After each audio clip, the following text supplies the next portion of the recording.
Toute la France est avec Redouane Faïd. La toile s'enflamme alors que 3000 policiers et gendarmes traquent Redouane Faïd, ce récidiviste évadé de prison par hélicoptère. La toile donne son évaluation des faits.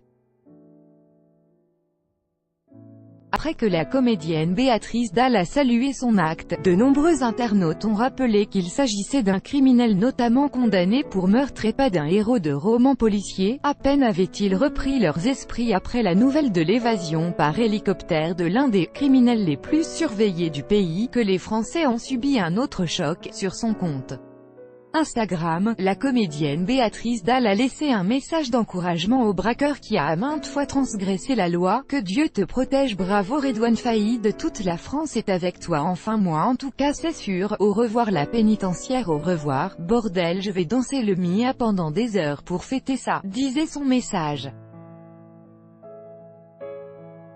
Est-ce la prise de conscience de son message et une vague de réactions virulentes de la société qui a poussé le lendemain l'actrice à supprimer le message et à expliquer que son message a été mal interprété? Peu importe, les réactions nécessitent de se multiplier, pas un acute arros, pensez et soutien à la famille, à l'enfant, aux mariés parents d. Elle était une héroïne. Pas. Et cette dernière n'est pas la seule manifeste sa rage après que des mots d'encouragement ont résonné à l'encontre du récidiviste évadé de prison. Non, Béatrice, tout la France n'est certainement pas avec le monde. Toute la France est avec les parents d'Aurélie, effondrés depuis hier, a tweeté le journaliste Alexis Thiebaud. Cette dalle n'est pas un décor en carton-pâte. La mort de cette jeune policière n'était pas un film.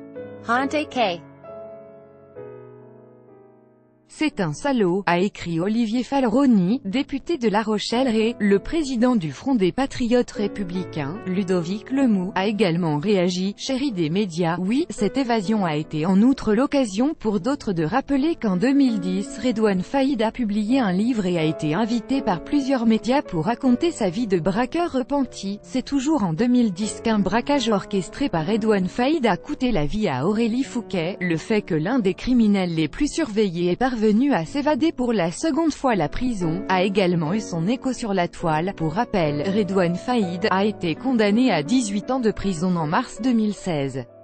En avril 2018, sa peine a été portée en appel à 25 ans. Dimanche, 3 complices lourdement armés l'ont extrait du parloir de la prison avant de l'évacuer par hélicoptère. Comme le précise la presse française, 3000 policiers et gendarmes traquent Redouane Faïd, plus de 48 heures après sa spectaculaire évasion.